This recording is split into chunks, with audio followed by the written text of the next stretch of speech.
Jesús, contigo en la cruz.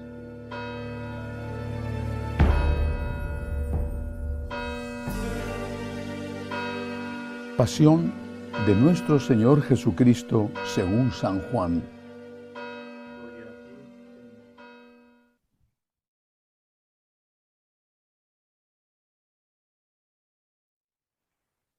En aquel tiempo salió Jesús con sus discípulos al otro lado del torrente Cedrón, donde había un huerto, y entraron allí, y él y sus discípulos. Judas, el que lo iba a entregar, conocía también el sitio, porque Jesús se reunía a menudo allí con sus discípulos. Judas entonces, tomando una cohorte y unos guardias de los sumos sacerdotes y de los fariseos, entró allá con faroles, antorchas y armas. Jesús, sabiendo todo lo que venía sobre él, se adelantó y les dijo: ¿A quién buscáis? Le contestaron. A Jesús el Nazareno. Les dijo Jesús: Yo soy. Estaba también con ellos Judas, el que lo iba a entregar. Al decirles yo soy, retrocedieron y cayeron a tierra. Les preguntó otra vez. ¿A quién buscáis? Ellos dijeron: A Jesús el Nazareno. Jesús contestó: Os he dicho que soy yo. Si me buscáis a mí, Dejad marchar a estos. y así se cumplió lo que había dicho: no he perdido a ninguno de los que me diste. Entonces Simón Pedro, que llevaba una espada, la sacó e hirió al criado del sumo sacerdote, cortándole la oreja derecha. Este criado se llamaba Malco. Dijo entonces Jesús a Pedro: mete la espada en la vaina. El cáliz que me ha dado mi Padre, ¿no lo voy a beber? La corte, el tribuno y los guardias de los judíos prendieron a Jesús, lo ataron y lo llevaron primero a Anás, porque era suegro de Caifás, sumo sacerdote aquel año. Caifás era el que había dado a los judíos este consejo: conviene que muera un solo hombre por el pueblo. Simón Pedro y otro discípulo seguían a Jesús. Este discípulo era conocido del sumo sacerdote, y entró con Jesús en el palacio del sumo sacerdote, mientras Pedro se quedó fuera a la puerta. Salió el otro discípulo, el conocido del sumo sacerdote, habló a la portera e hizo entrar a Pedro. La criada portera dijo entonces a Pedro: ¿No eres tú también de los discípulos de ese hombre? Él dijo: No lo soy. Los criados y los guardias habían encendido un brasero, porque hacía frío y se calentaban. También Pedro estaba con ellos de pie calentándose. El sumo sacerdote interrogó a Jesús acerca de sus discípulos y de su doctrina. Jesús le contestó: Yo he hablado abiertamente al mundo. Yo he enseñado continuamente En la sinagoga y en el templo, donde se reúnen todos los judíos, y no he dicho nada a escondidas. ¿Por qué me preguntas a mí? Pregunta a los que me han oído de qué les he hablado. Ellos saben lo que yo he dicho. Apenas dijo esto, uno de los guardias que estaba Allí le dio una bofetada a Jesús diciendo: ¿Así contestas al sumo sacerdote? Jesús respondió: Si he faltado a Hablar muestra en qué he faltado. Pero si he hablado como se debe, ¿por qué me pegas? Entonces Anás lo envió atado a Caifás, sumo sacerdote. Simón Pedro estaba de pie calentándose y le dijeron: ¿No eres tú también de sus discípulos? Él lo negó diciendo: No lo soy. uno de los criados del sumo sacerdote, pariente de aquel a quien Pedro le cortó la oreja, le dijo. ¿No te he visto yo en el huerto con él? Pedro volvió a negar y enseguida cantó un gallo. Llevaron a Jesús de casa de Caifás al pretorio. Era el amanecer y ellos no entraron en el pretorio para no incurrir en impureza y poder así comer la Pascua. Salió Pilato fuera donde estaban ellos y dijo: ¿qué acusación presentáis contra este hombre? Le contestaron. Si este no fuera un malhechor, no te lo entregaríamos. Pilato les dijo. Lleváoslo vosotros y juzgadlo según vuestra ley. Los Judíos le dijeron, No estamos autorizados para dar muerte a nadie. y así se se cumplió lo que había dicho Jesús, indicando de qué muerte iba a morir. Entró otra vez Pilato en el pretorio, llamó a Jesús y le dijo. ¿Eres tú el rey de los judíos? Jesús le contestó. ¿Dices eso por tu cuenta o te lo han dicho otros de mí? Pilato replicó. ¿Acaso soy yo judío? Tu gente y los sumos sacerdotes te han entregado a mí. ¿Qué has hecho? Jesús Le contestó. Mi reino no es de este mundo. Si mi reino fuera de este mundo, mi guardia habría luchado para que no cayera en manos de los judíos. Pero mi reino no es de aquí. Pilato le dijo. Entonces, ¿tú eres rey? Jesús le contestó. Tú lo dices, soy rey. Yo para esto he nacido y para esto he venido al mundo, para dar testimonio de la verdad. Todo el que es de la verdad escucha mi voz. Pilato le dijo. ¿Y qué es la verdad? Dicho esto, salió otra vez donde estaban los judíos y les dijo. Yo no encuentro en él ninguna culpa. Es costumbre entre vosotros que por Pascua ponga a uno en libertad. ¿Queréis que os suelte al rey de los judíos? Volvieron a gritar.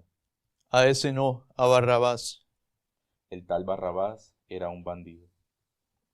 Entonces Pilato tomó a Jesús y lo mandó azotar, y los soldados trenzaron una corona de espinas.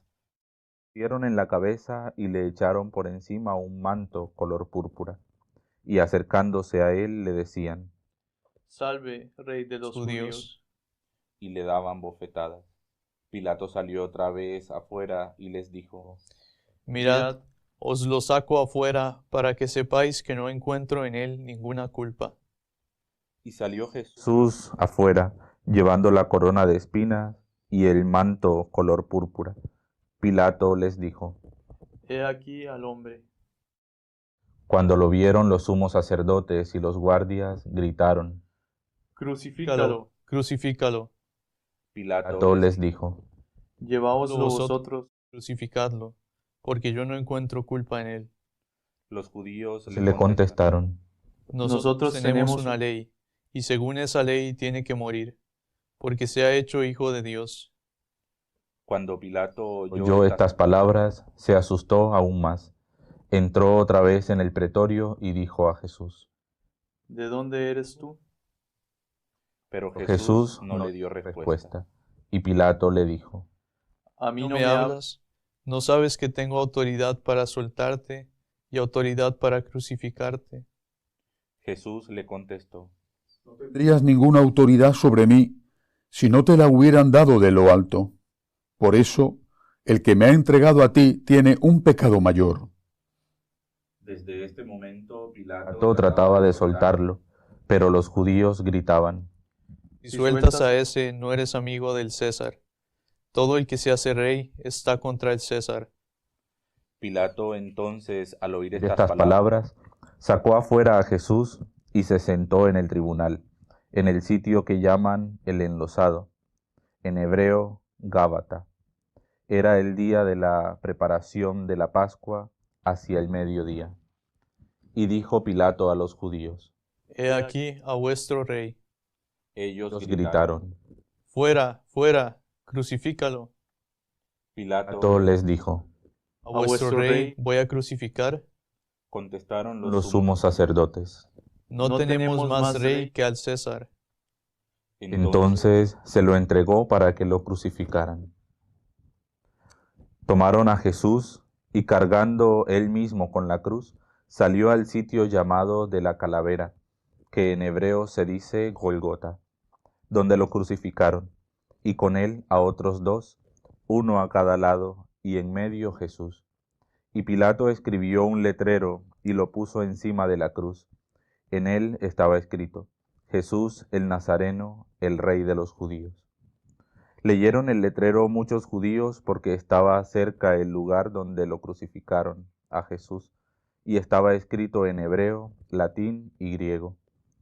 Entonces los sumos sacerdotes de los judíos dijeron a Pilato: No escribas el Rey de los judíos, sino, este ha dicho, soy el Rey de los judíos. Pilato les contestó: Lo escrito, escrito está. Los soldados, cuando crucificaron a Jesús, cogieron su ropa, haciendo 4 partes, una para cada soldado, y apartaron la túnica. Era una túnica sin costura, tejida toda de una pieza, de arriba a abajo, y se dijeron: No la rasguemos, sino echémosla a suerte, a ver a quién le toca. Así se cumplió la escritura. Se repartieron mis ropas y echaron a suerte mi túnica. Esto hicieron los soldados. Junto a la cruz de Jesús estaba su madre, la hermana de su madre, María, la de Cleofás, y María la Magdalena. Jesús, al ver a su madre y junto a ella al discípulo al que amaba, dijo a su madre: Mujer, ahí tienes a tu hijo. Luego dijo al discípulo: Ahí tienes a tu madre. Y desde aquella hora el discípulo la recibió como algo propio. Después de esto, sabiendo Jesús que ya todo estaba cumplido para que se cumpliera la escritura, dijo: Tengo sed. Había allí un jarro lleno de vinagre, y sujetando una esponja empapada en vinagre a una caña de hisopo, se la acercaron a la boca. Jesús, cuando tomó el vinagre, dijo: Está Cumplido. E inclinando la cabeza, entregó el espíritu.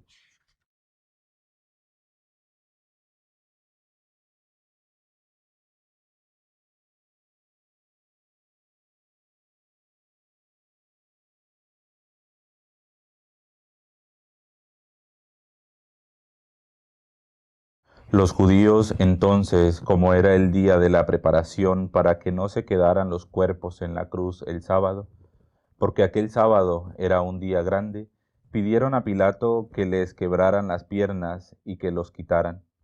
Fueron los soldados, le quebraron las piernas al primero y luego al otro que habían crucificado con él. Pero al llegar a Jesús, viendo que ya había muerto, no le quebraron las piernas, sino que uno de los soldados con la lanza le traspasó el costado, y al punto salió sangre y agua. El que lo vio da testimonio, y su testimonio es verdadero. Y él sabe que dice la verdad, para que también vosotros creáis. Esto ocurrió para que se cumpliera la escritura: no le quebrarán un hueso. Y en otro lugar la escritura dice: mirarán al que traspasaron. Después de esto, José de Arimatea, que era discípulo de Jesús, aunque oculto, por miedo a los judíos, pidió a Pilato que le dejase llevar el cuerpo de Jesús, y Pilato lo autorizó. Él fue entonces y se llevó el cuerpo.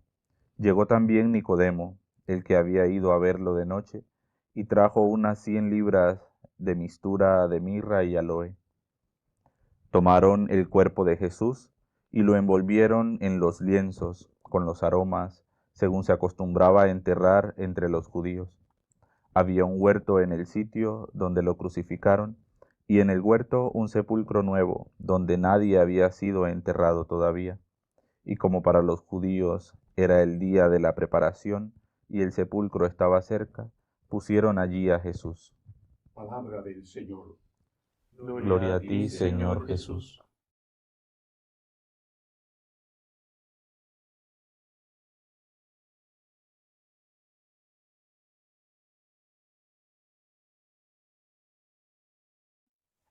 A la hora de meditar este año franciscano, sobre la pasión de nuestro Señor en este Viernes Santo, quisiera fijarme, como lo estoy haciendo desde el Domingo de Ramos, en un aspecto de cómo vivió Jesús esta terrible pasión,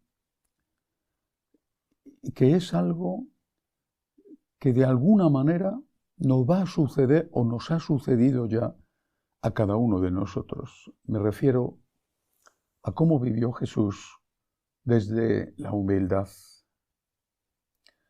Nuestro Señor recibió en su cuerpo 5 llagas: las manos, los pies, el costado, además de las múltiples heridas de los latigazos y de las espinas de la corona en su cabeza.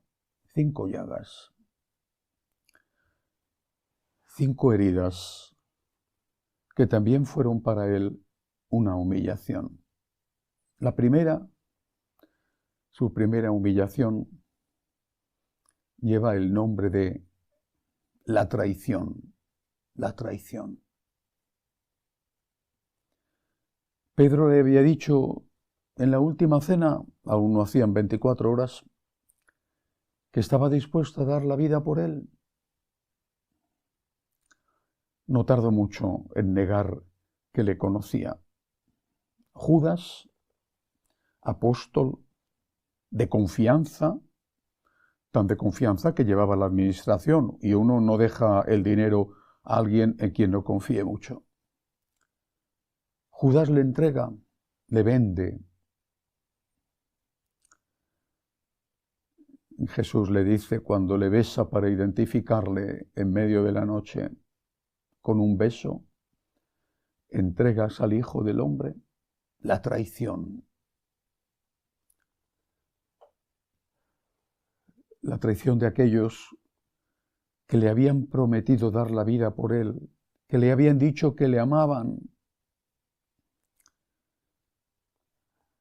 Pero no solo de aquellos, la traición de nosotros. ¿Cuántas veces le hemos dicho que le queremos y luego hemos cometido pecados? ¿Cuántas veces le hemos dicho al confesarnos que nunca más íbamos a hacer eso?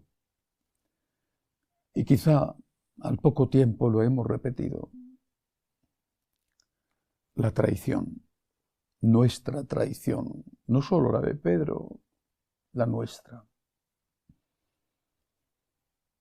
Es inolvidable aquel Vía Crucis escrito por el Papa Benedicto XVI, cuando aún no era Papa, todavía Cardenal Ratzinger, y Juan Pablo II se lo encargó, donde en una de las meditaciones hablaba de la suciedad en la Iglesia. Suciedad, basura, pecado en los ministros de la Iglesia y en el pueblo. La traición. Qué herida, qué dolor.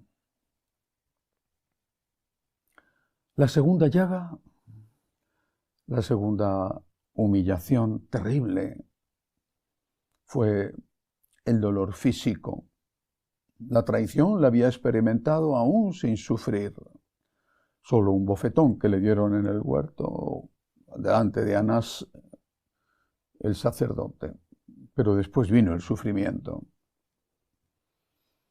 Vino el sufrimiento cuando Pilato, quizá para salvarle, quizá, ordenó flagelarle cruelísimamente, terriblemente. Después, cargado con la cruz, camino del Calvario, coronado de espinas. Después, el sufrimiento de estar crucificado, de no poder respirar, de tener que apoyarse en las heridas de los clavos en las manos, en las muñecas, para poder erguirse un poco y meter algo de aire en sus pulmones. Los estudios sobre la sábana santa confirman que tenía un brazo dislocado. Se había salido del omóplato. El dolor inmenso, taladrante. Un dolor que te hace inhumano, que te quita todo. ¡Qué humillación! ¡Qué humillación! Y ese dolor se lo hemos hecho nosotros. es por nuestros pecados que ha muerto, así que ese dolor, cada latigazo,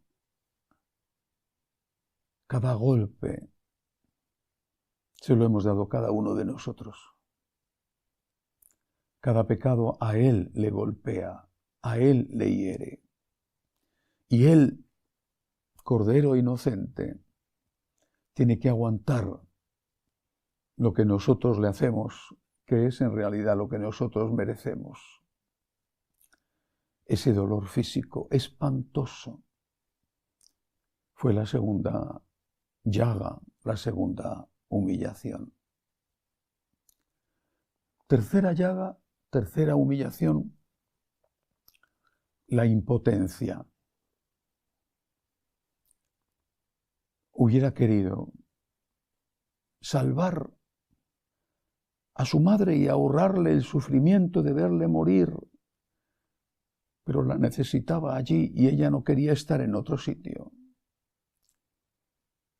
Hubiera querido ahorrar a los dos que estaban crucificados a su lado, y especialmente al buen ladrón, la tortura que él mismo estaba padeciendo, la impotencia, no poder ayudar, no poder salvarse a sí mismo y no poder ayudar a los demás, la impotencia. ¿Pero de quién? La impotencia de Cristo no era la de Dimas o la del otro ladrón Gestas. Ni siquiera era la impotencia de María, que no podía bajar a su hijo de la cruz. La impotencia de Cristo era la del Todopoderoso. El Omnipotente no puede hacer nada.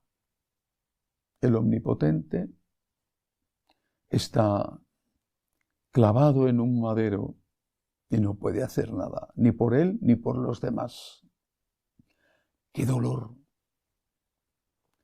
¿Dónde está la fuerza, el poder de aquel que había resucitado muertos, curado leprosos, de aquel que había andado sobre el agua en medio de una tormenta,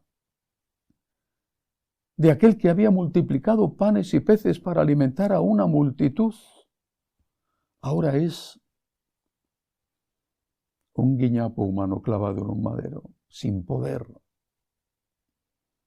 Y por eso se burlan de él.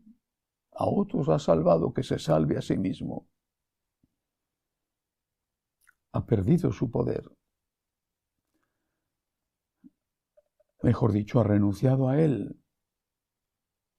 Como dice San Pablo en la carta a los Filipenses, se despojó de su categoría de Dios y pasó por uno de tantos. Siendo libre se hizo esclavo. Pero qué humillación para él, qué humillación. La siguiente llaga, la duda. La duda. Seguramente fue la última tentación o la penúltima. El demonio siempre va a saltar sobre ti como león rugiente cuando estás débil, cuando estás cansado, estresado. Entonces es cuando te dice, ríndete, ríndete, te han abandonado. ¿Dónde está tu Padre? ¿Dónde están tus apóstoles? La duda, la duda.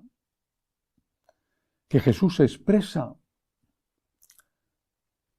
para que nosotros sepamos que es de verdad uno de los nuestros.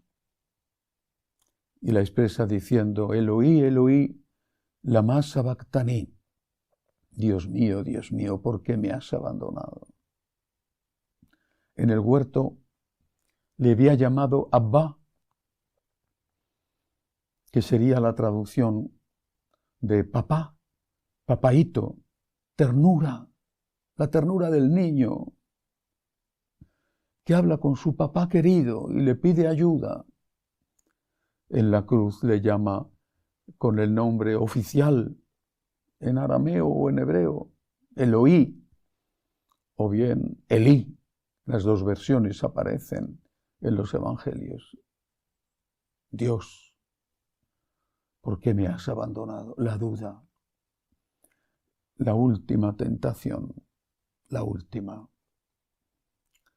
Aquella que el demonio tenía preparada para ese momento cumbre,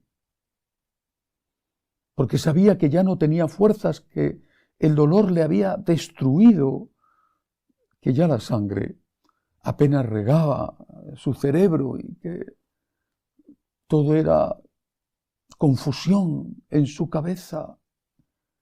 Y en ese momento el mordisco de la duda. ¿Me ha abandonado mi padre? ¿Me lo he inventado todo? ¿Soy de verdad un loco fantasioso? Y si no es así, ¿por qué tengo que morir? La duda. La quinta llaga, el fracaso. El fracaso que va ligado a la muerte. El fracaso.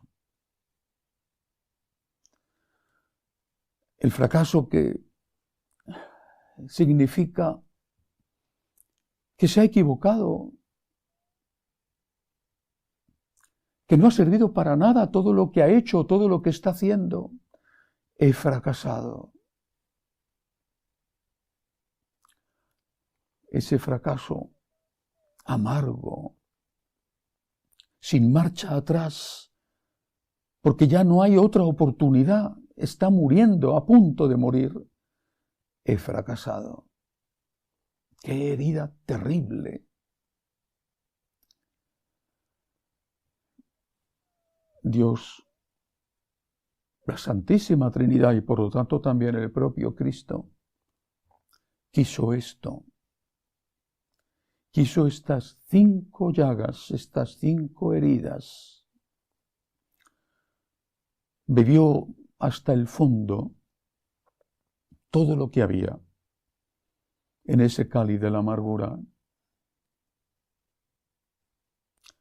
La traición, el dolor físico, la impotencia, la duda, el fracaso.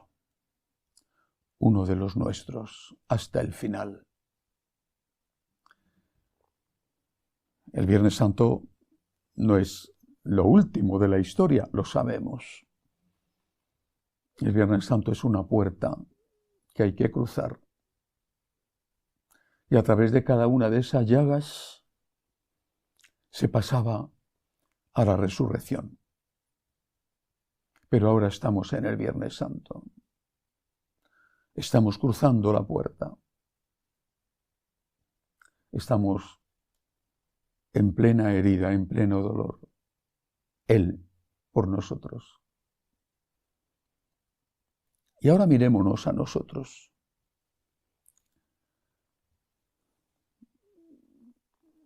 ¿Engaño? Le hemos engañado, pero también nos han engañado. Y qué doloroso es cuando descubres que te han mentido, que te han utilizado. Cuando aquel en quien confiabas resulta que ha estado poniendo una cara que no era la suya para sacar algo de ti. Nosotros lo hemos hecho con Dios y también lo han hecho con nosotros. Y si Jesús sufre esa decepción, es para que nosotros sepamos que conoce y que ha pasado por lo que nosotros pasamos y podamos, unidos a Él, pasar por esa puerta, por esa llaga, para encontrarnos con Él y en Él, en la otra parte de la historia, en la resurrección. El dolor físico, el que tenemos, a veces terrible, cruel, otras veces ligado al paso del tiempo, a la edad, a la pérdida de facultades, y nos sentimos menos humanos, nos sentimos menos fuertes, incluso a veces dejados de lado, porque un enfermo o un anciano siempre dan trabajo. Esa también es una llaga que Cristo quiso pasar para que pudiéramos identificarnos con Él en ese momento. La tercera llaga, la impotencia. ¿Cuántas veces queremos salvar a los nuestros y no podemos? ¿Cuántas veces queremos dirigirles por el buen camino que nosotros sabemos en qué consiste, quizá porque lo hemos descubierto tarde, y no podemos? ¿Cuántas veces vemos a las personas que más queremos meterse en graves problemas, destruir su vida, hacerse daño a sí mismos o a otros? Y quizás se lo hemos advertido, se lo hemos dicho y no han querido escuchar. Y no podemos hacer nada. Impotencia. También Jesús quiso pasar por eso, para que sepamos que Él conoce todo y ha gustado todo lo que nosotros hemos gustado y sufrimos. Esa es su llaga y es nuestra llaga. Y Él nos espera en medio de esa puerta con la mano extendida para ayudarnos a pasarla. La duda, la última tentación, la duda. Dios mío, ¿por qué me has abandonado?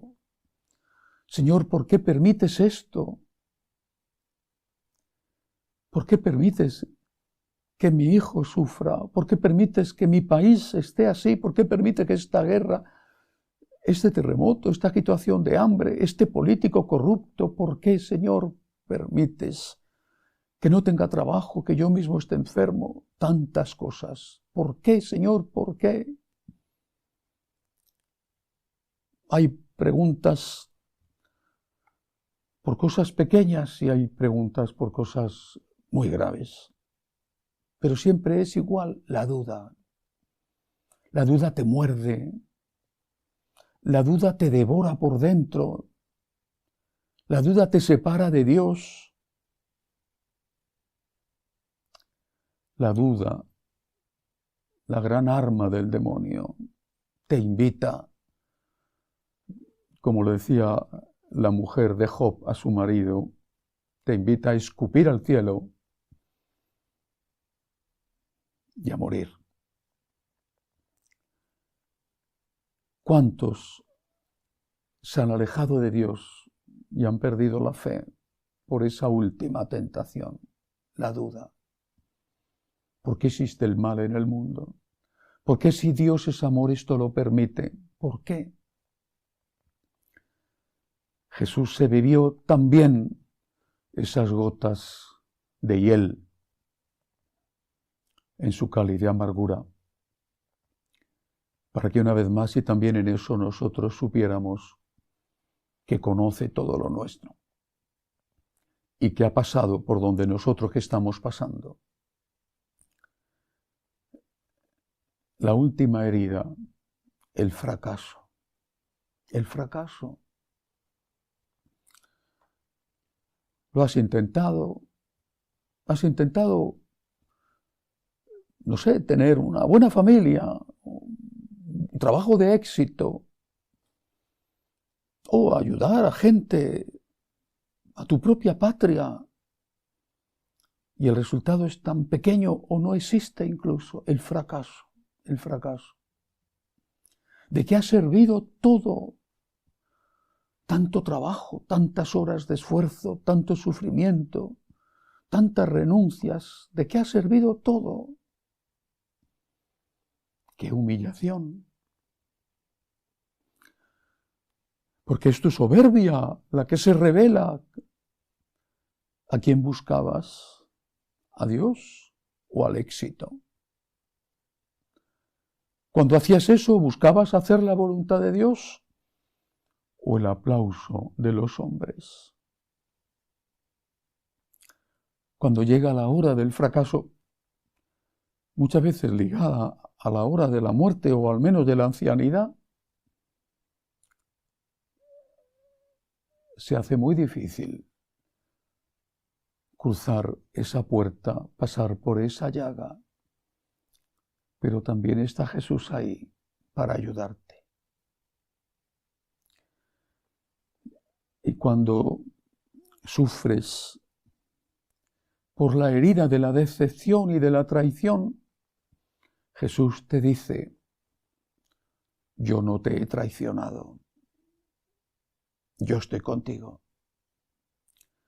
Y cuando sufres por el dolor físico, Jesús te dice: mírame a mí en la cruz, yo estoy contigo, únete a mí también ahí.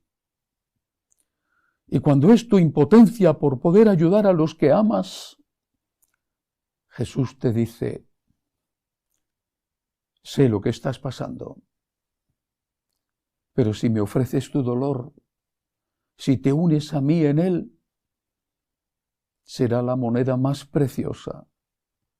Y te aseguro que no se perderá el hijo de tantas lágrimas.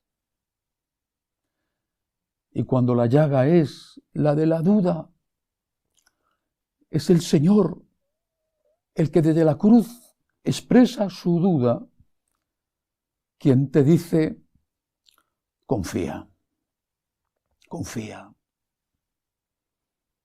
pasa la puerta, cruza este angosto pasillo,